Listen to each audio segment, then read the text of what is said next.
Life तुम्हारे ऊपर हावी नहीं हो रही। Stop being a victim. जो भी हो रहा है वो तुम्हारे एक्शंस के अकॉर्डिंग हो रहा है। अगर तुम बार बार सेम इशू फेस कर रहे हो, चाहे वो फाइनेंस हो, रिलेशनशिप हो या हेल्थ इश्यूज, स्ट्रेस या शायद अपने गोल्स अचीव ही नहीं कर पा रहे, तब याद रखना असली प्रॉब्लम तुम्हारी प्रोसेस में है। आई नो ये थोड़ा हार्श है, लेकिन जब मैंने ये रियलाइज किया था उस दिन मेरी लाइफ पूरी चेंज हो गई थी। मैं भी पहले वैसा ही करती थी, जो होना है होने दो, go with the flow, everything will be fine one day. लेकिन जब मैंने अपने डिसीजंस और रिस्पॉन्सिबिलिटी लेना स्टार्ट कर दी, तब मेरा पूरा पर्सपेक्टिव चेंज हो गया था। For example, bar bar health problems face करने के बाद मुझे ये रियलाइज़ हो रहा था कि ऐसे नहीं रहना मुझे।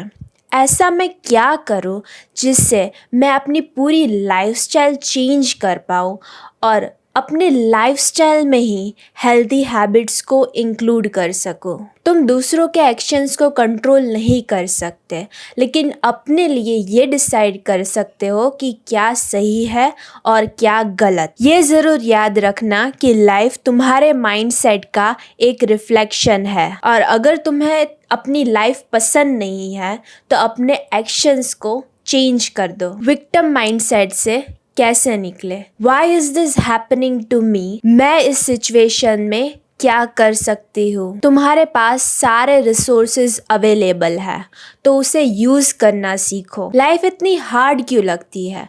क्योंकि हम फ्यूचर के बारे में ज़्यादा विचार करते हैं। क्या होगा, कैसे होगा? नेगेटिव थिंकिंग आपके मेंटल हेल्थ के लिए एक प्रॉब्लम बन जाती है। तो इसका सॉल्यूशन क्या है?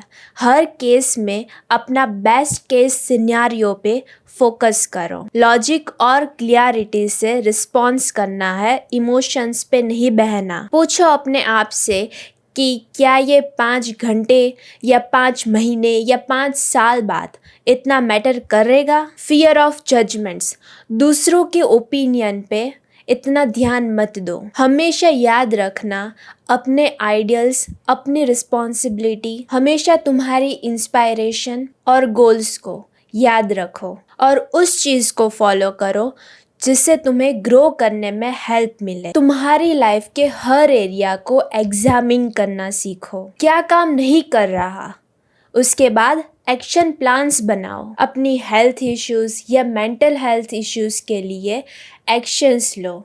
जिम जाओ, वॉक पे जाओ, कुछ रीडिंग कर लो। सिर्फ बैलेंस डाइट और प्रॉपर स्लीप से भी तुम्हारी लाइफ में बहुत सारे चेंजेस हो सकते हैं। तो तुम्हें ये याद रखना है कि तुम दूसरों को कंट्रोल नहीं कर सकते, तुम खुद के एक्शंस कंट्रोल कर सकते हो।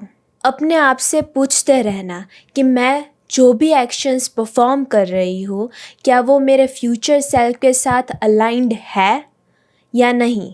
अपने आसपास उन लोगों को फॉलो करो जो आपको इंस्पायर और अपलिफ्ट करते हैं। आज के लिए बस इतना ही। Bye bye.